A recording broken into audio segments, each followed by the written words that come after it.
हाँ, तो आज के इस वीडियो में हम लोग chapter number 15 structure of atom and nuclear. Atom क्या होता है, एटॉम का स्ट्रक्चर क्या होता है, न्यूक्लियर क्या होता है।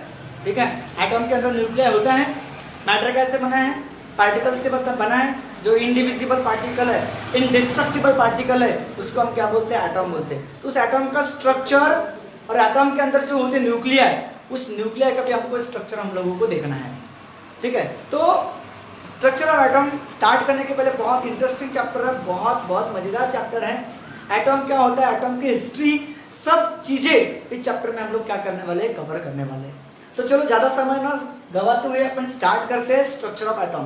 तो बात करो पहले इसकी इंट्रोडक्शन की बात कर रहे हैं। इंट्रोडक्शन में क्या क्या है, तो इंट्रोडक्शन में बात करेंगे कि इन 5th सेंचुरी, जैसे कि अभी 21वीं सदी चल रही है, 21वीं सेंचुरी चल रही है, 18वीं सदी, 20वीं सदी, आपको पता है। उस तरफ 5th सेंचुरी, इसकी हिस्ट्री आई है इन 5th सेंचुरी से।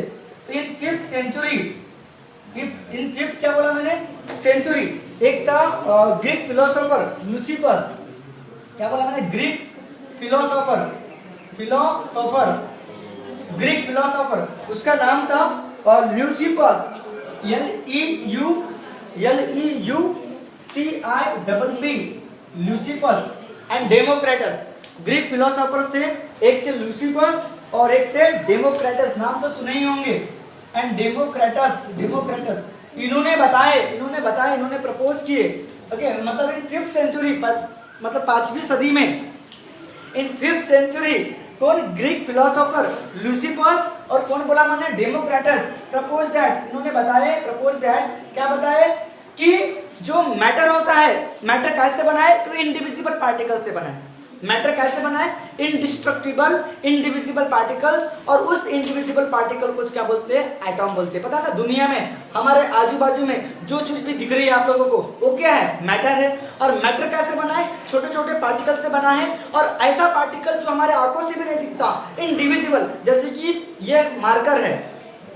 ठीक है, तो इन साइंटिस्ट लोगों की या फिलोसोफर लोगों की एक खासियत होती है कि वो हर चीज के बारे में जानना चाहते हैं। जैसे कि ये जो मार्कर है, ये कैसे बनी है, तो ये एक मैटर है। अभी इसके डिवीजन करेंगे, इसके 2 टुकड़े करेंगे, फिर और उसके टुकड़े करेंगे, उसके डिस्ट्रॉय करेंगे।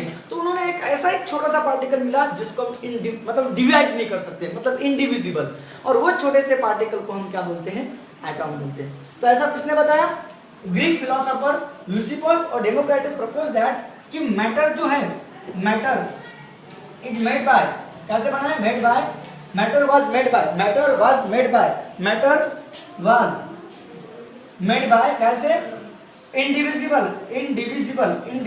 क्या, पार्टिकल्स, इंडिविजिबल पार्टिकल्स, जिसको हम क्या बोलते हैं, क्या बोलते हैं, एटॉम बोलते हैं, कॉल एटॉम, याद रखना, अकॉर्डिंग टू 5th सेंचुरी में।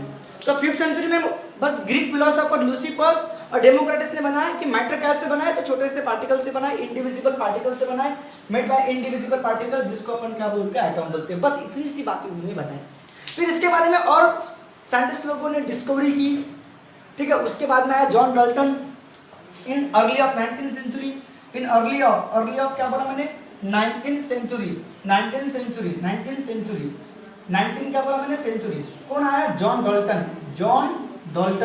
और जॉन डाल्टन ने बताया, इन्होंने बताया मतलब अकॉर्डिंग टू जॉन डाल्टन, मतलब early of 19th century John Dalton propose his atomic theory. क्या प्रपोज किया, प्रपोज्ड हिज एटॉमिक थ्योरी। ठीक है, तो according to John Dalton, according to किसके हिसाब से, अकॉर्डिंग टू जॉन डाल्टन क्या बोला मैंने, एटॉमिक थ्योरी के हिसाब से, इसने एटॉम के बारे में अपनी थ्योरी दिया। उसने बताया जो बात डेमोक्रेटस और ग्रीक फिलोसोफर ल्यूसिपस और डेमोक्रेटस ने जो बात बताया, वही बात इसने भी बताया, बस थोड़ी सी एक दो एक्स्ट्रा की चीजें बता दी है। तो according to John Dalton theory, इसने बताया कि जो होता है मैटर, जो एटॉम जो होता है, इंडिविजिबल पार्टिकल ऑफ मैटर, उसी को अपन क्या बोलते हैं, एटॉम बोलते हैं। एटॉम क्या है, according to this atomic theory, atom is क्या है, इंडिविजिबल ओके, पार्टिकल्स ऑफ क्या, मैटर का एक इंडिविजिबल पार्टिकल है, उसी को अपन एटॉम बोलते हैं। Atom is indivisible particle of matter. और बाद में इसने थोड़ी एक्स्ट्रा की चीजें बताया। क्या बताया कि एटॉम ऑफ सेम एलिमेंट, जैसे कि हाइड्रोजन एटॉम के हाइड्रोजन एलिमेंट, हाइड्रोजन का हो गया एलिमेंट, सोडियम का एलिमेंट हो गया, तो जितने भी मतलब सेम एलिमेंट, जैसे कि सोडियम एलिमेंट, तो सोडियम एलिमेंट के जितने भी एटॉम होंगे वो आइडेंटिकल होंगे, आइडेंटिकल शेप और साइज, उनका मास भी एक जैसा होगा, मतलब आइडेंटिकल होंगे। तो इन्होंने बताया, इन्होंने क्या बताया कि atom of same element, atom of क्या बोला मैंने, सेम एलिमेंट, सेम एलिमेंट, और क्या बताया, आइडेंटिकल बताया, क्या बताया, आइडेंटिकल। और इन्होंने और एक चीज बताया कि एटॉम जो है ये बेसिक एलिमेंट है कंपाउंड का, मॉलिक्यूल का, मॉलिक्यूल से क्या बना है, जैसे कि हाइड्रोजन एटॉम मिलकर H2 मॉलिक्यूल बना है कि नहीं बना, Cl एटॉम मिलकर क्या बना, Cl2 एटॉम मिला, मतलब atom combines to form molecule, ऐसा उन्होंने बताया। जो अब ये मॉलिक्यूल क्या है, बेसिक यूनिट है किसका, कंपाउंड का, बेसिक यूनिट ऑफ कंपाउंड, और इन्हीं मॉलिक्यूल को मिलकर क्या बना है, कंपाउंड बना है, बराबर है, क्या बना है, कंपाउंड बना है। तो इन्होंने बताया कि atoms combine to form, atoms होते हैं, atoms are combined to form क्या बनेंगे, मॉलिक्यूल बनेंगे। और मॉलिक्यूल क्या है, मॉलिक्यूल क्या है, which is basic unit of क्या, कंपाउंड, कंपाउंड का क्या है, बेसिक यूनिट है, बात सही है, कंपाउंड का बेसिक यूनिट है।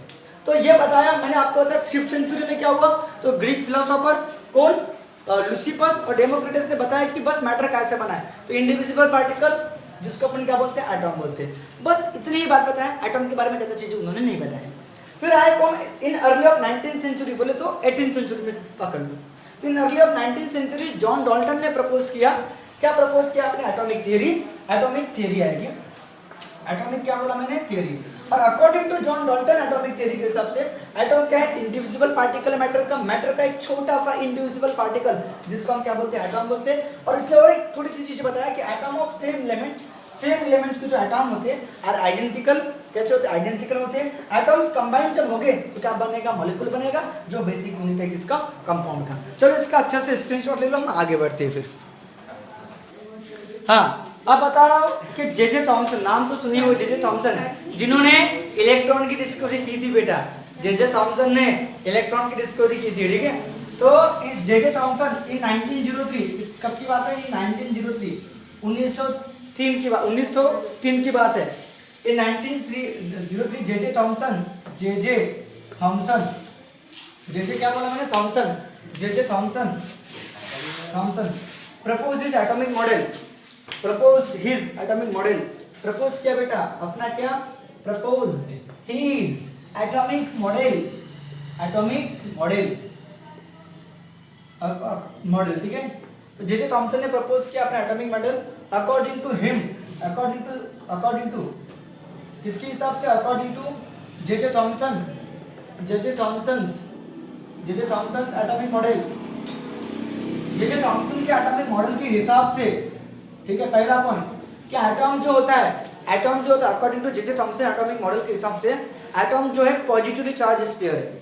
एटॉम क्या है, पॉजिटिवली चार्ज स्फीयर है, ये पॉजिटिवली चार्ज का स्फीयर है, और जिसमें पॉजिटिव चार्ज यूनिफॉर्मली डिस्ट्रीब्यूटेड है, ऐसे इसने बताया था कि एटॉम जो होता है पॉजिटिवली चार्ज स्फीयर है, और उसके अंदर इलेक्ट्रॉन एम्बेडेड है, इसके अंदर इलेक्ट्रॉन एम्बेडेड है, मतलब बाहर की और उसके सरफेस के ऊपर पॉजिटिवली चार्ज डिस्ट्रीब्यूटेड होंगे, और उसके अंदर क्या होंगे, इलेक्ट्रॉन एम्बेडेड होंगे। इसके अंदर जो होंगे इलेक्ट्रॉन क्या होंगे बोलता है, एम्बेडेड होंगे बोलता है। बिल्कुल किस तरह एम्बेडेड, जिस तरह से प्लम पडिंग, या फिर आपने देखे होंगे वाटरमेलन नाम सुने हो, वाटरमेलन क्या होता है, तरबूज। तो वाटरमेलन के अंदर जैसे, तरबूज के अंदर जैसे है, आपने देखे होंगे उसके जो दाने होते हैं, उसके जो सीड्स होते हैं, तो सीड्स क्या समझ लो, इलेक्ट्रॉन समझ लो, ठीक है। और उसके ऊपर का जो भी होगा, वो जो रेड कलर का, रेड वो क्या होगा, पॉजिटिवली चार्ज स्फीयर होंगे, और उसके अंदर इलेक्ट्रॉन एम्बेडेड होंगे, ठीक है। देखिए ये बात तो गलत है, इलेक्ट्रॉन के अंदर होते नहीं, वो तो आउटर मोस्ट ऑर्बिट में होते, ठीक है। ये इसने गलत बता दिया था थोड़ा सा, ठीक है। तो इसने क्या बताया था कि एटॉम क्या है, एटॉम इज अ पॉजिटिवली क्या चार्ज स्फीयर है, इन विच जिसके अंदर, इसने क्या बताया कि atom is positively charge sphere in which जिसके अंदर, in which electron are embedded, electrons negatively charge, जिसके अंदर negatively charge electron are embedded, embedded, ठीक है, इम्बेडेड। ये बात तो समझ में आ गई कि 1903 में जे थॉमसन ने 1903 में जे थॉमसन ने प्रपोज किया अपना एटॉमिक मॉडल, और according to J Thomson atomic model, according to his model, उसके मॉडल के हिसाब से एटॉम क्या है, पॉजिटिवली चार्ज स्फीयर है जिसके अंदर क्या है, नेगेटिवली चार्ज क्या है, इलेक्ट्रॉन एम्बेडेड है। और इस मॉडल को प्लम पडिंग मॉडल भी बोलते हैं या वाटरमेलन मॉडल भी बोलते हैं। इसी मॉडल को क्या बोलते हैं, plum pudding model. This model is also called as, okay, this model is also called as, this model is also called as, this model, इस मॉडल को क्या बोलते हो बताओ, this model is also called as, this model is also called as, this model is also called as, is also called as क्या, plum pudding model. Plum pudding क्या बोलते हैं, बोला मॉडल बोलते हैं, प्लम पडिंग मॉडल बोलते हैं, okay done. उसके बाद में क्या तीसरा पॉइंट क्या बताया, इसने ये बात बताया कि जो नेगेटिवली चार्ज, पॉजिटिवली चार्ज, मतलब positively charge, whole positively charge, enter positive charge on a sphere, उस स्फीयर के ऊपर, मतलब एटम में पॉजिटिवली चार्ज स्फीयर है तो enter positive charge, okay, and negatively charge electron, negative charge वो इक्वल होते हैं। और इसीलिए एटम क्या होता है, इलेक्ट्रिकली न्यूट्रल होता है। एटम क्या होता है, इलेक्ट्रिकली न्यूट्रल होता है। तो इस मॉडल के हिसाब से क्या बोलता है, the total positive charge according to this model, according to this model, इस मॉडल के हिसाब से टोटल पॉजिटिव चार्ज, जो टोटल पॉजिटिव चार्ज रहेगा स्फीयर के ऊपर या एटॉम के ऊपर, total positive charge is equal to total negative charge, equal to किसके इक्वल होगा, इक्वल टू टोटल क्या बताओ, नेगेटिव क्या, चार्ज ऑफ इलेक्ट्रॉन, मतलब उस एटॉम के ऊपर जितना भी पॉजिटिव रहेगा, टोटल पॉजिटिव चार्ज वो किसके बराबर रहेगा, इज इक्वल टू टोटल क्या बोला मैंने, negative charge of electron in atom, ठीक है। विच शो दैट, जो क्या शो करता है, विच शो दैट, जो क्या शो करेगा, which show that atom is क्या, इलेक्ट्रिकली क्या रहेगा, न्यूट्रल रहेगा, total positive equal to total negative, atom क्या रहेगा, इलेक्ट्रिकली क्या रहेगा, न्यूट्रल रहेगा, ओके। फिर इसने बताया कि पॉजिटिव चार्ज जो होता है वो एटॉम के बाहर नहीं निकल सकता, इलेक्ट्रॉन जो होते हैं, नेगेटिव चार्ज जो होते हैं वो एटॉम के बाहर निकल सकता है। और जब इलेक्ट्रॉन लॉस होता है, गेन होता है, तो आपको पता है आयन फॉर्म होते हैं, आयनिक कंपाउंड फॉर्म होते हैं। तो इसने आयनाइजेशन के बारे में भी इसने बताया, इसने जे थॉमसन ने। इसने एक बात और बताया कि एटॉम जो होता है, atom as a whole solid sphere is uniformly positive charge sphere. इसने बताया कि एज अ एटॉम क्या बताओ, as a atom positive uniformly, मतलब यहाँ पे इन एज अ एटॉम जो होता है पॉजिटिवली चार्ज स्फीयर है, इसलिए पॉजिटिव चार्ज बाहर नहीं निकल सकते, क्योंकि एटॉम क्या पॉजिटिवली चार्ज स्फीयर है तो पॉजिटिव चार्ज बाहर नहीं निकल सकते। इलेक्ट्रॉन जो होते हैं, नेगेटिव चार्ज जो होते हैं वो बाहर निकल सकते हैं। बताया कि as a atom is uniformly charge sphere होने की वजह से, ओके, पॉजिटिव चार्ज जो होंगे, पॉजिटिव चार्ज रहेंगे वो can not be come out, positive charge जो रहेंगे कैन नॉट कम आउट, वो बाहर नहीं निकलेंगे, can not come out, positive charge बाहर नहीं निकलेंगे, क्योंकि एटॉम क्या है, पॉजिटिवली चार्ज स्फीयर है, तो positive charge can not come out, okay. Only कौन से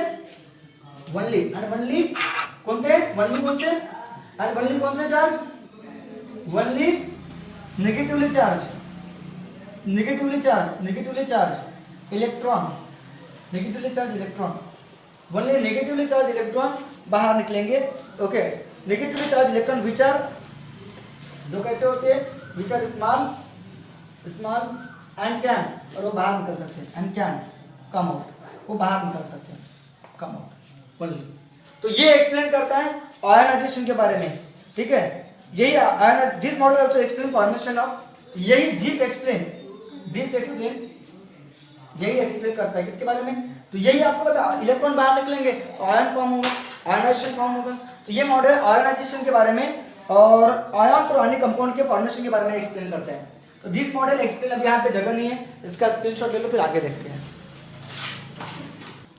हाँ, यहाँ पे जगह थोड़ी सी आ जाएगा इसमें।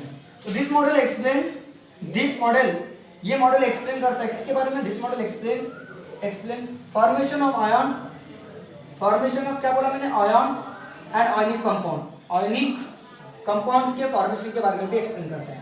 फिर से मैं रिपीट कर देता हूँ, ऊपर ऊपर देख लो अच्छे से कि जे थॉमसन ने क्या बताया। तो जे थॉमसन ने 1903 में अपना एटॉमिक मॉडल प्रपोज किया। अकॉर्डिंग टू इस एटॉमिक मॉडल, उसके एटॉमिक मॉडल के हिसाब से एटॉम क्या है, पॉजिटिवली चार्ज स्फीयर है जिसके अंदर नेगेटिवली चार्ज इलेक्ट्रॉन क्या होंगे, इम्बेडेड होंगे।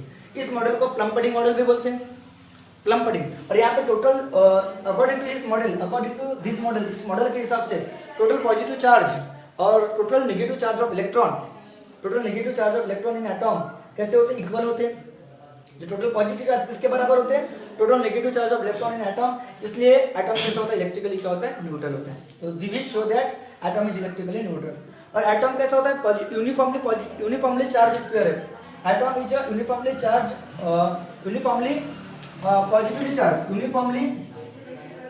यूनिफॉर्मली पॉजिटिवली क्या है, चार्ज स्फीयर है, पॉजिटिवली चार्ज क्या है, स्फीयर है। इसीलिए positive charge can not come out and only negatively charge electron जो कैसे होते हैं, बहुत स्मॉल होते हैं। ओके, कैन क्या होंगे, कम आउट, वही बाहर निकलेंगे। अब इलेक्ट्रॉन बाहर निकलेंगे तो आयन और आयनाइजेशन होगा। तो this model explain formation of ion and ionic compound. और इस मॉडल ने इसी की मदद से फॉर्मेशन ऑफ आयन और आयनिक कंपाउंड को क्या किया, एक्सप्लेन किया कि कैसे फॉर्म होते हैं करके। हाँ, नाउ सबसे इंपॉर्टेंट अभी ये पेपर में पूछ लेता है इसकी डायग्राम, ठीक है। ये कंसेप्ट भी आपको पूछ लेता है कि एक्सप्लेन गाइगर और मार्सदेन एक्सपेरिमेंट। तो गाइगर और मार्सदेन एक्सपेरिमेंट की जरूरत क्यों पड़ी, तो देखो जे थॉमसन ने क्या बोला कि एटॉम पॉजिटिवली चार्ज स्फीयर है और इलेक्ट्रॉन उसके अंदर इम्बेडेड है। लेकिन आपको पता है कि इलेक्ट्रॉन हमेशा आउटर मोस्ट ऑर्बिट में होते हैं। तो इलेक्ट्रॉन आउटर मोस्ट ऑर्बिट में होते हैं और एटॉम के अंदर जो पॉजिटिव चार्ज होता है वो सेंटर में होता है। ये इस एक्सपेरिमेंट से पता चला कि एटॉम के अंदर आउटर मोस्ट ऑर्बिट में कौन होते हैं, इलेक्ट्रॉन होते हैं। आउटर मोस्ट ऑर्बिट में कौन होते हैं, इलेक्ट्रॉन होते हैं। और अंदर में क्या होते हैं, प्रोटॉन और न्यूट्रॉन, मतलब पॉजिटिव चार्ज। तो ये जो न्यूक्लियस होता है, न्यूक्लियस जिसके अंदर प्रोटॉन और प्रोटॉन को क्या होते हैं, पॉजिटिव चार्ज होते हैं।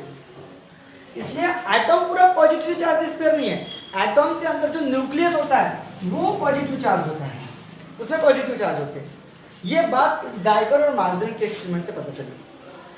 लेकिन गाइगर और मार्सदेन ने अपना बस ऑब्जर्वेशन बताया, उन्होंने बताया नहीं कि सच में आप सेंटर में पॉजिटिव होता है और नेगेटिव। इसकी स्टडी किसने स्टडी किया, रुदरफोर्ड ने इस गाइगर और मार्सदेन एक्सपेरिमेंट की स्टडी किया और बाद में फिर एटॉमिक मॉडल प्रपोज किया। और तब पता चला कि इलेक्ट्रॉन न्यूक्लियस के अराउंड में घूमते हैं। जिस तरह प्लैनेट सन के अराउंड में घूमते हैं, उसी तरह इलेक्ट्रॉन जो होते हैं न्यूक्लियस के अराउंड में घूमते हैं, यह पता चला।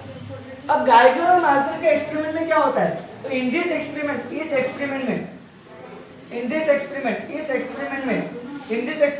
सोर्स ऑफ अल्फा पार्टिकल या फिर अल्फा पार्टिकल जो होंगे फ्रॉम रेडियो एक्टिव सोर्स। ये होगा रेडियो एक्टिव सोर्स। हमारे पास में एक रेडियो एक्टिव सोर्स होगा। रेडियो एक्टिव सोर्स ये इस तरह से, ये रेडियो एक्टिव क्या होता है, सोर्स है। ये रेडियो एक्टिव सोर्स है, ठीक है।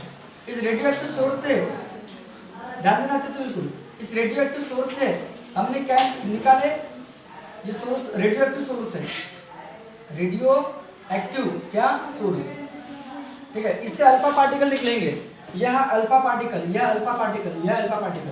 तो ये अल्फा पार्टिकल यहाँ पे लीड की ब्रिक्स होगी, ठीक है। ये लीड्स की क्या है, ब्रिक्स है, ठीक है।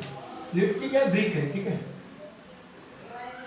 इस तरह से लीड ब्रिक्स, ठीक है, ठीक है। और ये यहाँ गोल्ड फॉइल होगी, गोल्ड की फॉइल, ये गोल्ड फॉइल, गोल्ड की फॉइल, गोल्ड है ना, सोने की फॉइल थी, ये गोल्ड फॉइल मतलब सोने की जो छोटी सी तार थी, छोटा सा पतरा था, एकदम बारीक सा, छोटा सा, ठीक है। गोल्ड फॉइल, इसको गोल्ड फॉइल बोलते हैं, गोल्ड फॉइल। और यहाँ थी स्क्रीन, ये स्क्रीन, ये क्या चीज है, स्क्रीन, ये स्क्रीन जिंक सल्फाइड स्क्रीन है। ये कौन सी स्क्रीन है, जिंक सल्फाइड, क्या बोला मैंने, स्क्रीन, जिंक सल्फाइड स्क्रीन। और यहाँ डिटेक्टर का यूज करेंगे। यहाँ हमारे पास डिटेक्टर होगा, ये मान लो डिटेक्टर है इस तरह से, यह डिटेक्टर, यह डिटेक्टर, यह डिटेक्टर, यह डिटेक्टर, ठीक है। तो क्या होता है, अब बताओ, यहाँ से यह है alpha particle, beam of alpha particle. ये क्या है बताओ, beam of alpha particle, beam of alpha particle. तो यह है अल्फा पार्टिकल, सोर्स, ये source of radio active source या सोर्स ऑफ अल्फा पार्टिकल भी बोल सकते हो, radio active source, of alpha particle, alpha particle, alpha particle, ये अल्फा पार्टिकल है, beam of alpha particle, beam of alpha particle. हाँ, तो क्या होता है इस एक्सपेरिमेंट में कि narrow beam of alpha particle, narrow एकदम narrow, in this experiment narrow beam of alpha particle from कहां से रेडियो एक्टिव सोर्स से, फ्रॉम कहां से रेडियो एक्टिव, कहां से सोर्स से। देखो इन दिस एक्सपेरिमेंट, इस एक्सपेरिमेंट में narrow beam of alpha particle from radioactive source, radioactive कहां से सोर्स से, radioactive source, falls on, किसके ऊपर फॉल्स करेंगे, फॉल्स ऑन गोल्ड फॉइल, किसके ऊपर फॉल्स करेंगे, गोल्ड की किसके ऊपर, पॉली के ऊपर, गोल्ड फॉइल। अब बताओ क्या होता है, यहाँ पे पता चला, अब यहाँ पे गोल्ड की फॉइल तो गोल्ड के एटम से बनी होगी, तो गोल्ड का एक एटम ले लिया उन्होंने, एक एटम ले लो मान लो, ये गोल्ड का एक एटम है मान लो, तो इनको पता चला कि जो अल्फा पार्टिकल जो है बीम ऑफ अल्फा पार्टिकल, तो most of the alpha particle सीधे निकल गए। ये अब यहाँ पे हम को दिखाने में तो तकलीफ जाएगी कि इस तरह से देखो, इस तरह से सीधे निकल गए बहुत सारे अल्फा पार्टिकल। यहाँ पे छोटे सेंटर में पॉजिटिव चार्ज होगा, तो यहाँ पे most of the alpha particle ऐसे सीधे निकल गए इस तरह से, most of the alpha particle सीधे निकल गए, मतलब बिना डेविएट हुए, बिना अनडेविएटेड यानी समझता ना, बिना बेंड हुए निकल गए। और कुछ बहुत कम अल्फा पार्टिकल, बहुत, अब बताओ अल्फा पार्टिकल को चार्ज कौन सा होता है, पॉजिटिव, ठीक है, और इधर पे बाहर में क्या होते हैं, नेगेटिव इलेक्ट्रॉन होते हैं, इधर क्या होते हैं, इलेक्ट्रॉन, आउटर मोस्ट ऑर्बिट में क्या होते हैं, इलेक्ट्रॉन, तो ये पॉजिटिव, तो पॉजिटिव नेगेटिव अट्रैक्शन होगा, सीधे निकल जाएंगे, अट्रैक्ट होकर निकल जाएंगे। लेकिन इसको कौन सा चार्ज होता है, पॉजिटिव, तो जब अल्फा पार्टिकल यहाँ पे आएंगे तो पॉजिटिव रिपल्सन होगा, ये इस तरह से रिफ्लेक्ट हो जाएंगे, मतलब वापस आ जाएंगे। और एक ऐसा अल्फा पार्टिकल होगा जो बिल्कुल सेंटर से जाएगा तो वो बाउंड बैक हो जाएगा वापस उसी डायरेक्शन में 180 डिग्री से, ठीक है। कुछ अल्फा पार्टिकल 180 से ज़्यादा, 180 से सॉरी 90 से ज़्यादा, कुछ अल्फा पार्टिकल 90 से कम एंगल से डिफ्लेक्ट होंगे, स्कैटर्ड होंगे। अब यहाँ पे मैं इस तरह से दिखा, यहाँ दिखाना तो दिखाऊंगा, मैं इस तरह से दिखाऊंगा, ये इस तरह से बहुत सारे अल्फा पार्टिकल, ये देखो, ओके, ये अल्फा पार्टिकल जा रहे हैं। फिर कुछ अल्फा पार्टिकल ने क्या हुआ, मोर देन 1 डिग्री एंगल बनाए, मोर देन 1 डिग्री, ठीक, मोर देन 1 डिग्री एंगल बनाए। और कुछ अल्फा पार्टिकल ने ये एक्यूट एंगल बनाए, ठीक है। कुछ अल्फा पार्टिकल ने 90 से बड़ा एंगल बनाए, और कुछ very few alpha particle bound back हो गए 180 डिग्री से, मतलब टकरा के वापस हो जाएंगे। मतलब सेंटर में एक छोटा सा पॉजिटिव चार्ज होगा, पॉजिटिव चार्ज बॉडी होगी सेंटर में, जिसको हम न्यूक्लियस बोलेंगे, और आजू बाजू में क्या होंगे, इलेक्ट्रॉन होंगे। ये इस एक्सपेरिमेंट से पता चला, ये बात सबको समझ में आई क्या, ये बात आप लोगों को सबको समझ में आई क्या, हाँ सर बिल्कुल समझ में आई, ओके। अब इसके बारे में चलो बात करते, ये एंगल थीटा है, ठीक है, ये रेज है अल्फा पार्टिकल भी इस तरह से, हाँ ओके, ये जिंक सल्फाइड की स्क्रीन है। तो मैंने बोला इस एक्सपेरिमेंट में narrow beam of alpha particle from radioactive source falls on किसके ऊपर, फॉल्स किया गोल्ड फॉइल के ऊपर। तो जो स्कैटर्ड अल्फा पार्टिकल है, यहाँ पे अल्फा पार्टिकल जब फॉल करेंगे तो ये अल्फा पार्टिकल स्कैटर्ड होंगे। द स्कैटर्ड, मैंने क्या बोला था, स्कैटर्ड अल्फा पार्टिकल, स्कैटर्ड क्या बोला मैंने, अल्फा पार्टिकल डिटेक्टेड बाय, क्या डिटेक्ट कर दिए, डिटेक्टेड बाय कौन, डिटेक्टर। ये जो अल्फा पार्टिकल है किसने डिटेक्ट कर दिया, जो डिटेक्टर ने डिटेक्ट कर लिया, ये इस तरह से, ये अल्फा पार्टिकल ये, ठीक है, डिटेक्टर ने डिटेक्ट कर लिया, ये है डिटेक्टर। तो देखो the scattered alpha particle detected by कौन, डिटेक्टर, ओके, विच जो किसके ऊपर है, रोटेटिंग स्टैंड के ऊपर फिक्स्ड होगा। ये जो डिटेक्टर होगा रोटेटिंग स्टैंड के ऊपर क्या होगा, फिक्स होगा। विच फिक्स्ड ऑन किसके ऊपर फिक्स्ड है, फिक्स्ड ऑन किसके ऊपर, रोटेटिंग क्या, स्टैंड। अब बताओ ये डिटेक्टर किसका यूज कर रहा है, तो जिंक सल्फाइड स्क्रीन का यूज कर रहा है, और माइक्रोस्कोप के मदद से वो इनको डिटेक्ट कर रहा है। मतलब detector alpha particle, the detector जो रहेगा, detect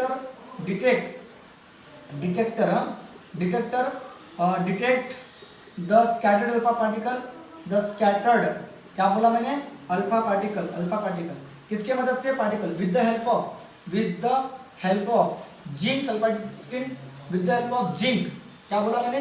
sulphide screen, sulphide screen, sulphide screen, screen and microscope, microscope की मदद से। तो ये ऑब्जर्व किया गया कि most of the alpha particle passed without undeviated, मतलब अनडिविटेड पास होते, विदाउट नहीं है, अनडिविटेड, ठीक है। तो मतलब most of it is observe that, ये ऑब्जर्व किया गया, इट इज ऑब्जर्व दैट, ये ऑब्जर्व किया गया, it is observe that most of the alpha particle, most of the alpha particle passed undeviated, बिना बिन हुए, अनडिविटेड, ठीक है। Few alpha particle pass deviated by कितने एंगल से? मोर देन 1 डिग्री एंगल से। तो कुछ अल्फा पार्टिकल, ओनली फ्यू अल्फा पार्टिकल, मतलब कुछ मोर देन 1 डिग्री से डिफ्लेक्ट हुए। Okay, few alpha particle, very few alpha particle, very few alpha particle, या फ्यू अल्फा पार्टिकल लिखो, few alpha particle, alpha particle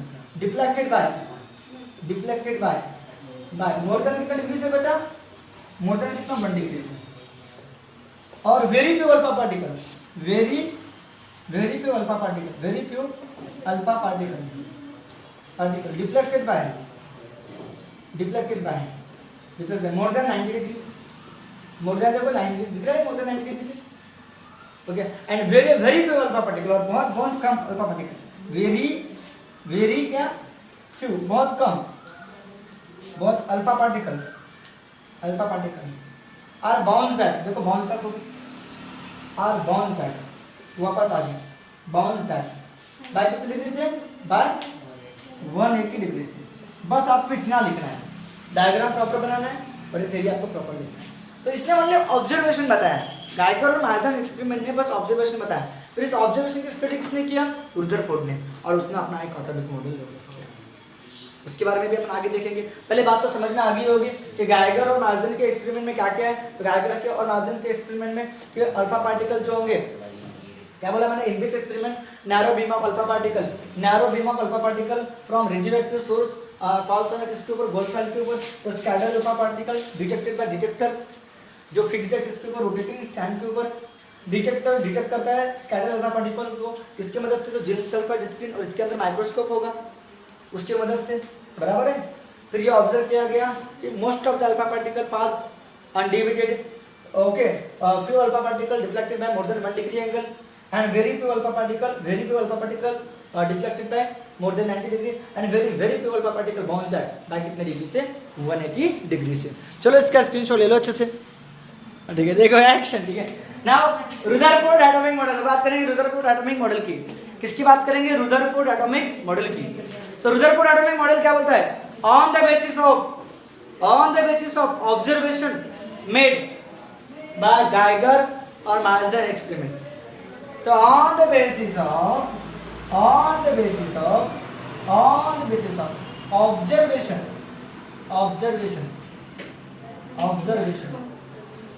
on the basis of, क्या बोला मैंने?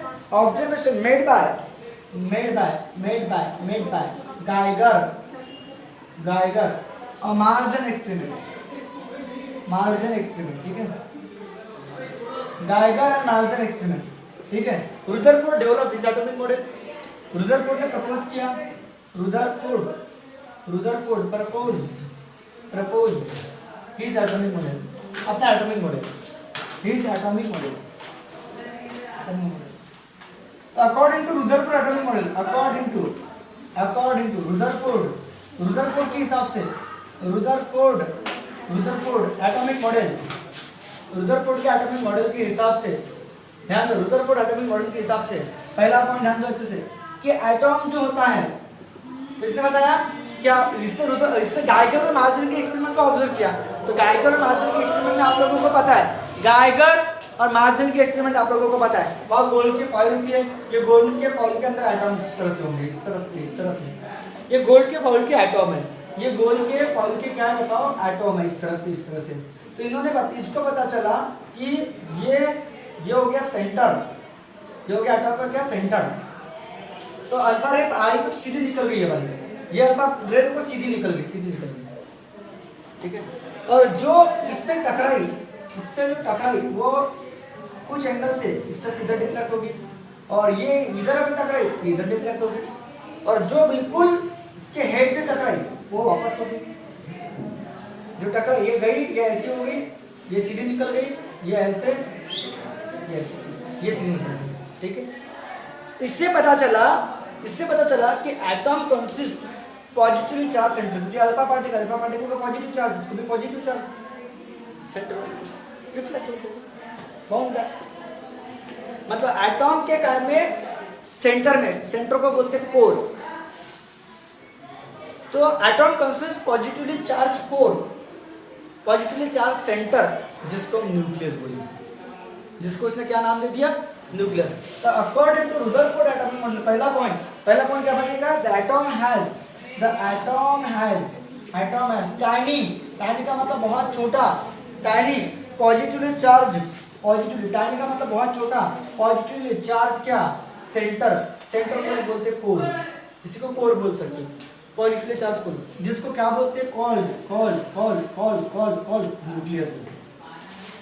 The atom has tiny positively charged core, जिसको क्या बोला गया है, न्यूक्लियस। और टोटल पॉजिटिव चार्ज, ध्यान देना कि एटॉम का टोटल पॉजिटिव चार्ज, जितना भी पॉजिटिव चार्ज होगा, और एंटायर मास, आपको पता ना किसी भी बॉडी का मास, स्फीयर का टोटल मास कहाँ है, लोकेट होता है सेंटर में, सेंटर ऑफ मास उसी होता है। तो पता एंटायर पॉजिटिव चार्ज और टोटल मास इज कॉन्फाइनेड या लोकेटेड, इसी के लिए वर्ड है लोकेटेड, एट द सेंटर, मतलब न्यूक्लियस के अंदर।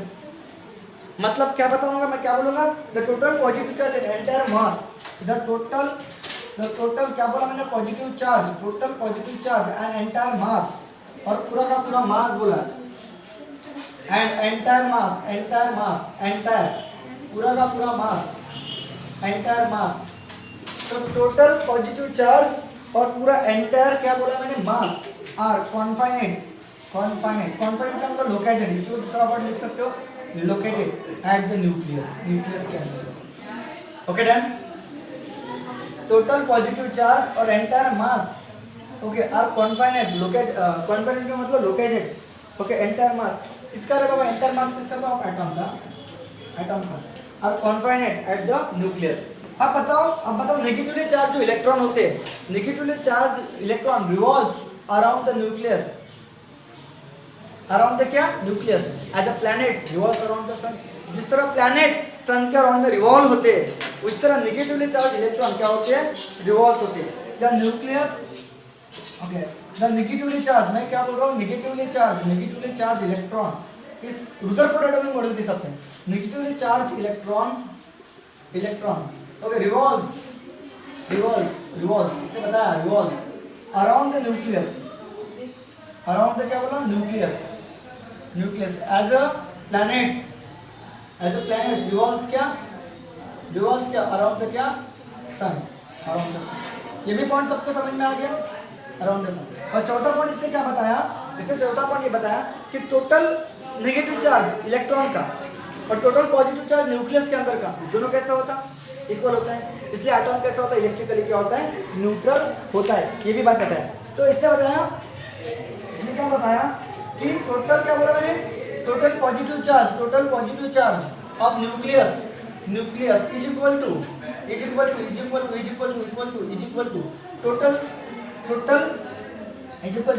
टोटल क्या, टोटल नेगेटिव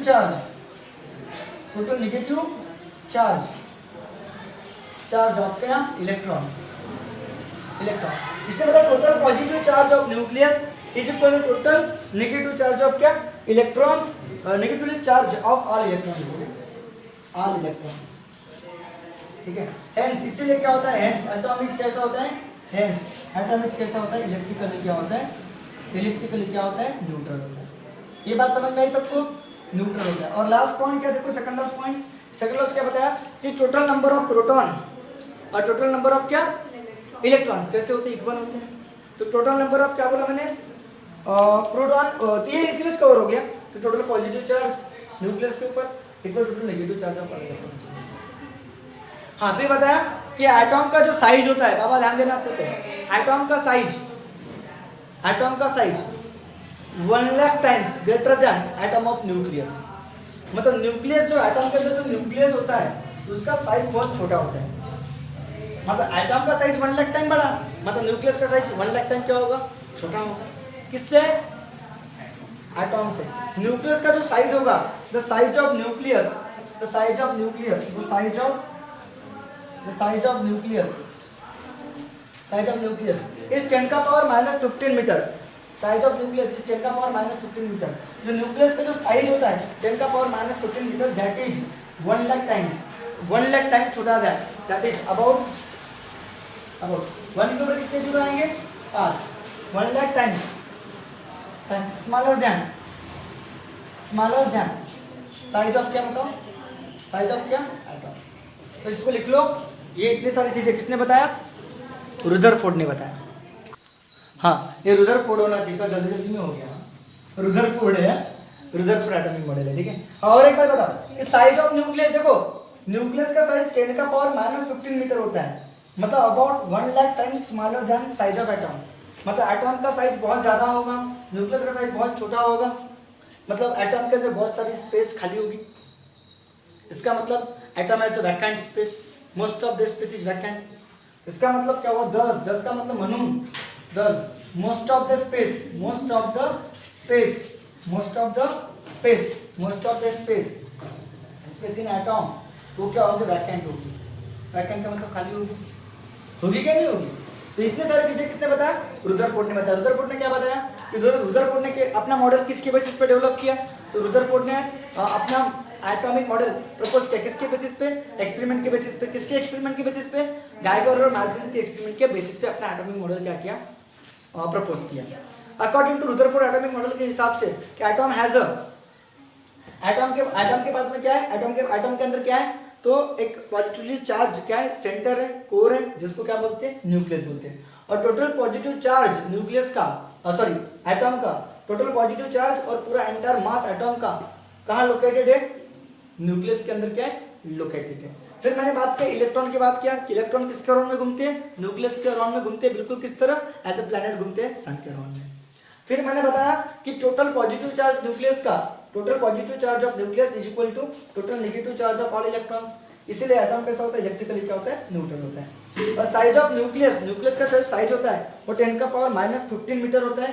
10 का power -15 metre about 1 lakh about क्या? 1 lakh times smaller than size of atom. इसका मतलब क्या हुआ? इसका मतलब ये हुआ कि most of the space in atom वो क्या रहेगी? खाली रहेगी, वैकेंट रहेगी। चलो इसका स्क्रीनशॉट ले लो अच्छे से। हाँ, it could not explain about stability of atom. Atom जो होता है स्टेबल होता है, एटॉम जो होता है स्टेबल होता है, तो स्टेबिलिटी ऑफ एटॉम के बारे में एक्सप्लेन नहीं किया। इसको ऐसा लगता था कि एटॉम स्टेबल नहीं है, एटॉम अनस्टेबल है।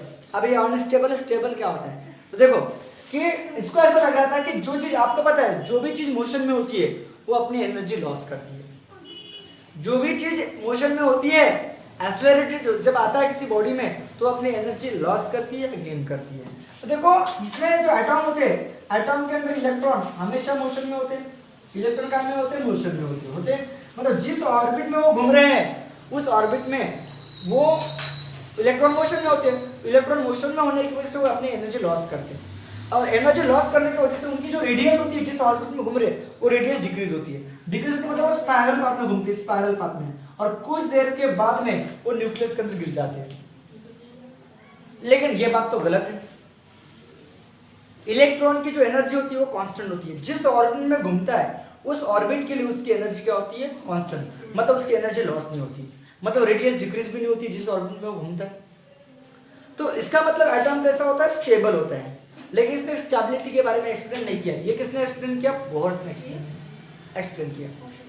तो मतलब इट कुड नॉट एक्सप्लेन, क्या इसके किसने किसके बारे में एक्सप्लेन किया? It could not explain, it could not explain, could not explain stability of atom, stability of atom. Atom stable होता है, इसके बारे में एक्सप्लेन नहीं किया। It could not explain about, it could not explain stability of atom. Atom stable होता है, ये बात ये एक्सप्लेन नहीं कर सका। और एक चीज एक्सप्लेन नहीं कर सकता, it could not explain, it could not मतलब ईटा कौन? रुदरफोर्ड का एटॉमिक मॉडल है। It could not explain about hydrogen line spectrum, about hydrogen line spectrum. अब हाइड्रोजन लाइन स्पेक्ट्रम क्या होता है?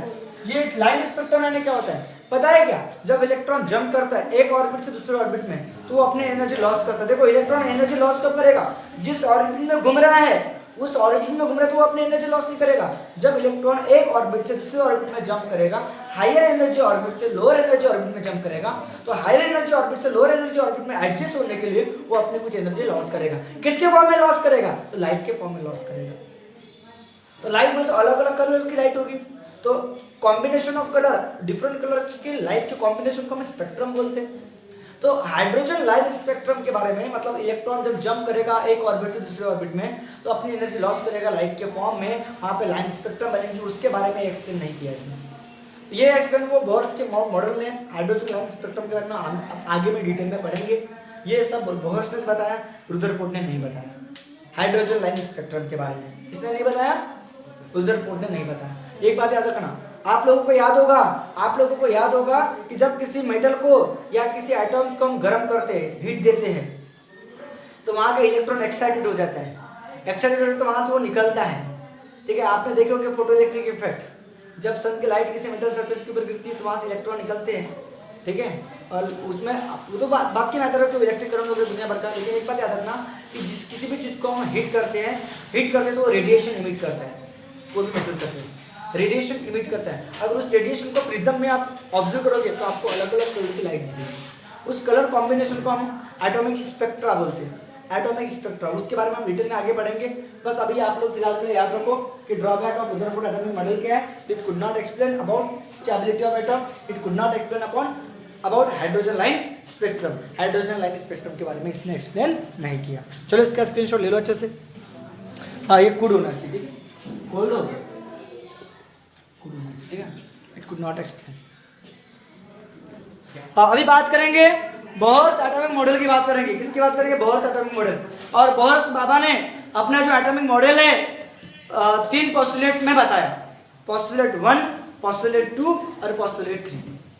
उसने अपना जो एटॉमिक मॉडल था अकॉर्डिंग टू मतलब अपना atomic model presented in 3 postulate. मतलब Bohr's atomic model, Bohr's presented बोला दिया his atomic model, Bohr presented his atomic model, अपने atomic model in 3 postulate। कितने postulate में? तो 3 postulate, ठीक है, 3 postulate। तो पहला एक postulate क्या है? postulate first या first postulate या postulate first। तो postulate first क्या बोल रहा है कि ये क्या बोलता है कि फर्स्ट postulate क्या बोलता है कि इलेक्ट्रॉन किसके अराउंड में घूमते हैं? न्यूक्लियस के अराउंड में घूमते हैं, सर्कुलर ऑर्बिट में। तो बताओ सर्कुलर ऑर्बिट में घूमने के लिए सेंट्रीपिटल फोर्स लगेगा, और वो सेंट्रीपिटल फोर्स कौन प्रोवाइड करेगा? बोलता है इलेक्ट्रोस्टैटिक फोर्स प्रोवाइड करेगा, बोलता है। ये अकॉर्डिंग टू किसके हिसाब से? फर्स्ट पोस्टुलेट के हिसाब से। The electron in hydrogen atom, ये जो बहुत एटॉमिक मॉडल है ये स्पेशली हाइड्रोजन एटम के लिए। किसके लिए बताओ? हाइड्रोजन एटम के लिए है। तो ठीक है, तो Bohr presented his atomic model in 3 postulate. तो पहला पोस्टुलेट क्या बोलता है? The electron in hydrogen atoms revolves क्या में रिवॉल्व्स करते? Revolves in a circular orbit around the nucleus. ये बात तो सबको पता है कि न्यूक्लियस के सर्कुलर ऑर्बिट में घूमते हैं। कि इलेक्ट्रॉन जो होते हैं in hydrogen atom revolves in circular orbit around the nucleus. तो सर्कुलर ऑर्बिट में घूमने के लिए, तो सर्कुलर मोशन के लिए, तो for a circular motion of electron, okay, for circular motion of electron in a circular orbit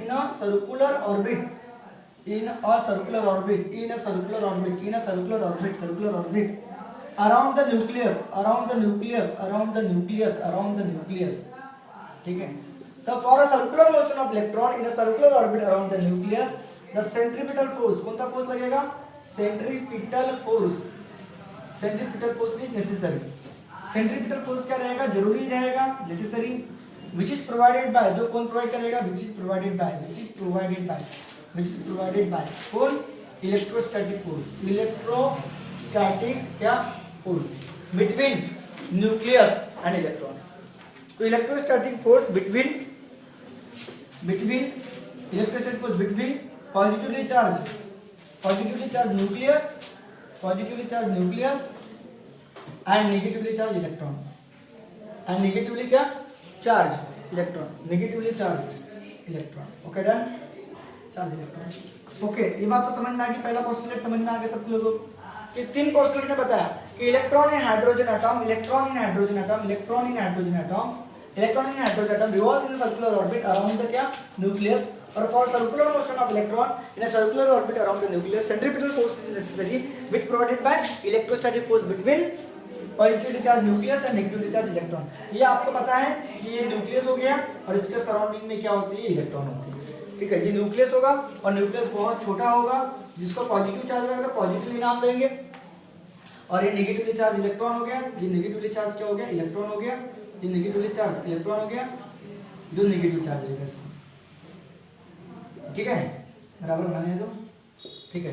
negatively charge electron रहेगा, ये इलेक्ट्रॉन है मान लो, ये इलेक्ट्रॉन को नेगेटिव चार्ज रहेगा, वेलोसिटी जितने सामने घूमेगा और इसकी क्या होगी, रेडियस होगी, ठीक है। तो बताओ ये हाइड्रोजन एटम के लिए, तो बताओ सेंट्रीपिटल फोर्स किसके बराबर रहेगा, इलेक्ट्रोस्टैटिक फोर्स के बराबर रहेगा। सेंट्रीपिटल फोर्स, जो सेंट्रीपिटल फोर्स रहेगा, सेंट्रीपिटल फोर्स किसके बराबर रहेगा, सेंट्रीपिटल फोर्स किसके बराबर रहेगा, बताओ इलेक्ट्रोस्टैटिक फोर्स के बराबर रहेगा, इलेक्ट्रोस्टैटिक क्या फोर्स के बराबर रहेगा। और सेंट्रीपिटल फोर्स का फॉर्मूला आप लोगों को पता है, mv² अपॉन में क्या r। तो ये वेलोसिटी n ऑर्बिट की है, रेडियस भी n ऑर्बिट की है। और इलेक्ट्रोस्टैटिक फोर्स बोला, तो इलेक्ट्रोस्टैटिक फोर्स का फॉर्मूला पता है, 1/4 पाई एप्सिलॉन नॉट बराबर है 1/4 पाई क्या epsilon not, product of charge, product of क्या होता है, चार्ज, ठीक है। तो बताओ यहाँ पे जो इलेक्ट्रॉन होंगे, तो जितना इसका एटॉमिक नंबर होगा, जितना इसका एटॉमिक नंबर, मतलब जितना एटॉमिक नंबर है वो z से डिनोट करते हैं, उतने इलेक्ट्रॉन होंगे। अगर एक एटॉमिक नंबर होगा तो एक z की वैल्यू 1 रहेगी, अगर ये ठीक है, तो ये हाइड्रोजन एटम के लिए 1 रहेगा यहाँ पे z की वैल्यू, लेकिन बाकी के लिए z की वैल्यू 1 रहेगी क्या, नहीं। तो प्रोडक्ट ऑफ चार्ज है इलेक्ट्रॉन का चार्ज, ये ई का स्क्वायर होगा e × e, ओके। और 4 पाई क्या बताओ, 4 पाई अभी आप ऐसे लिख सकते हो 1/4 पाई एप्सिलॉन नॉट z ई का स्क्वायर, z क्यों है, टोटल नंबर ऑफ इलेक्ट्रॉन, जितना एटॉमिक नंबर उतने इलेक्ट्रॉन, और अपॉन में क्या होगा, r का स्क्वायर होगा, याद है आप लोगों को, ठीक है। तो ये है बोर्स का कौन सा पोस्टुलेट, फर्स्ट पोस्टुलेट। तो फॉर हाइड्रोजन एटम के लिए, फॉर किसके लिए, हाइड्रोजन एटम के लिए z की वैल्यू कितनी होती है, 1 होती है, इसीलिए mv² अपॉन में r सेंट्रीपिटल फोर्स, और एक क्या होगा, तो 1/4 pi epsilon not e² r, और e² r का square 1/4 pi epsilon not r का स्क्वायर। तो मैं उम्मीद करता हूँ कि आप लोगों को समझ में आया होगा, ये किसके लिए, हाइड्रोजन एटम के लिए। तो फॉर हाइड्रोजन एटम के लिए z की वैल्यू कितनी होती है, 1 होती है, यहाँ पे भी 1 रहेगा, फर्स्ट ऑर्बिट भी फर्स्ट ऑर्बिट के लिए चलेगा, जो कि एक ऑर्बिट रहती है ना यहाँ पे, इसलिए मैंने यहाँ पे फर्स्ट लिखा है, ठीक है। मैं आप लोगों को समझ में आ गया होगा कि फर्स्ट पोस्टुलेट क्या बोलते हैं। तो बहुत आसान है फर्स्ट पोस्टुलेट, कि इलेक्ट्रॉन को घूमने के लिए कौन सा फोर्स लगता है, सेंट्रीपिटल फोर्स लगता है, और वो कौन प्रोवाइड करता है, इलेक्ट्रोस्टैटिक फोर्स, मतलब सेंट्रीपिटल फोर्स इलेक्ट्रोस्टैटिक फोर्स के बराबर रहेगा। सेंट्रीपिटल फोर्स का फॉर्मूला mv² अपॉन में r, तो vn क्या है, velocity of electron in orbit and radius of electron in nth orbit, ये रेडियस है इलेक्ट्रॉन की जो कौन सा ऑर्बिट में घूम रहा है, n ऑर्बिट में घूम रहा है, और ये z क्यों आया, 1/4 पाई प्रोडक्ट ऑफ चार्ज, तो e × e का स्क्वायर हो जाएगा, r का स्क्वायर हो जाएगा, डिस्टेंस का स्क्वायर। चलो लिख लो, इसका स्क्रीनशॉट ले लो, यहाँ गड़बड़ हो जाती है यार, पोस्टुलेट में टी आएगा, पोस्टुलेट ये गड़बड़ कर ले, पोस्टुलेट, ठीक है, पोस्टुलेट में टी आएगा बेटा, पोस्टुलेट में टी आएगा, पोस्टुलेट में टी आएगा, पोस्टुलेट में टी आएगा। हाँ, बात करेंगे पोस्टुलेट सेकंड की। सेकंड पोस्टुलेट क्या बोलते हैं, पोस्टुलेट सेकंड, ठीक है। तो सेकंड पोस्टुलेट क्या होता है, अकॉर्डिंग टू सेकंड पोस्टुलेट, देखो इलेक्ट्रॉन जिस ऑर्बिट में घूम रहा है उस ऑर्बिट का जो एंगुलर मोमेंटम रहेगा, तो पहला सेंट्रीपिटल फोर्स, किसी भी चीज को सर्कल में घूमने के लिए, सर्कुलर मोशन परफॉर्म करने के लिए सेंट्रीपिटल फोर्स लगता है, और वो कौन प्रोवाइड करता है, पॉजिटिव चार्ज न्यूक्लियस और नेगेटिव चार्ज इलेक्ट्रॉन के बीच का इलेक्ट्रोस्टैटिक फोर्स प्रोवाइड करता है। और सेकंड पॉइंट जो है, the electron revolve around the nucleus only those orbit, जो इलेक्ट्रॉन जो होता है, electron revolves around the nucleus, around the nucleus. Only those orbit in only those orbit उसी ऑर्बिट में in only those orbit उस orbit में electrons revolves around the nucleus only in those orbit for which जिसके लिए उसका जो angular momentum रहेगा for which its angular momentum मतलब उस इलेक्ट्रॉन का angular momentum its angular momentum उसका जो एंगुलर मोमेंटम जो रहेगा वो किसके बराबर रहेगा is equal to integral multiple of h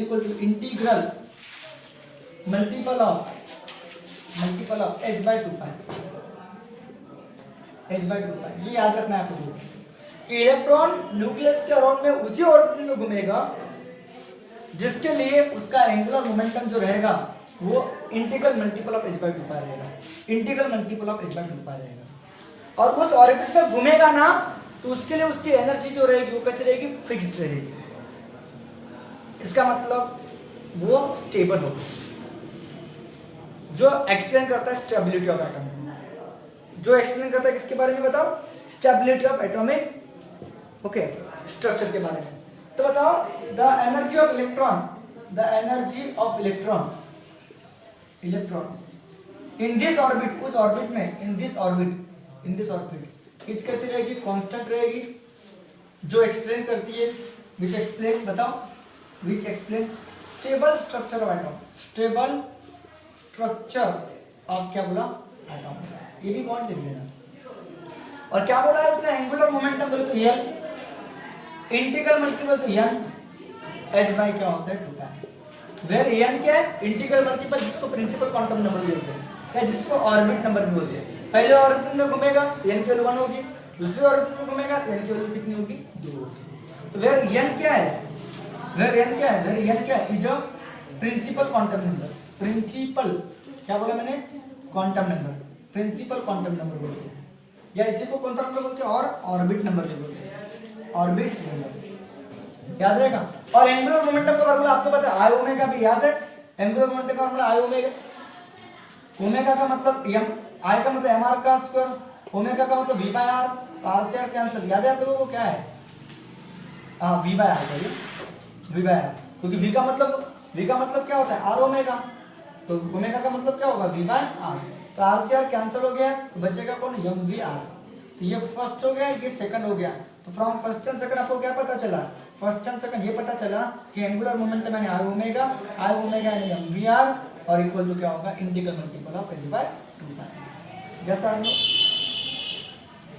और इंटीग्रल मल्टीपल ऑफ क्या h by 2 पाई ये किसके बराबर होगा mvr आई ओमेगा l यानी आई ओमेगा होता है इसमें क्वेश्चन में पढ़ाया गया था आपको एंगुलर मोमेंटम यानी आई ओमेगा आई का मतलब mr का स्क्वायर v का मतलब ओमेगा का मतलब v by r r से r कैंसिल mvr ठीक है तो ये एंगुलर वेलोसिटी के फॉर्म में ये लीनियर वेलोसिटी के फॉर्म में तो एक बार देख लो कि electron revolves around the nucleus in only those orbit for which its angular momentum इसका एंगुलर मोमेंटम इसके इक्वल रहेगा integral multiple of h by 2 pi और एनर्जी जो रहेगी इलेक्ट्रॉन की in this orbit is constant रहेगी जो एक्सप्लेन करेगी stable structure of atom L equal to क्या होगा n equal to h by 2 pi ये पाई है h by 2 pi where n है क्या प्रिंसिपल क्वांटम नंबर जिसको हम क्या बोलते हैं ऑर्बिट नंबर भी बोलते हैं और L का मतलब आई ओमेगा भी होता है ओमेगा का मतलब v by r भी होता है ये आप लोगों को लिखना है अच्छे से प्रॉपर तरीके से तो ये था सेकंड पोस्टुलेट तो ये प्रिंसिपल है PL ये वाला मत लेना ठीक है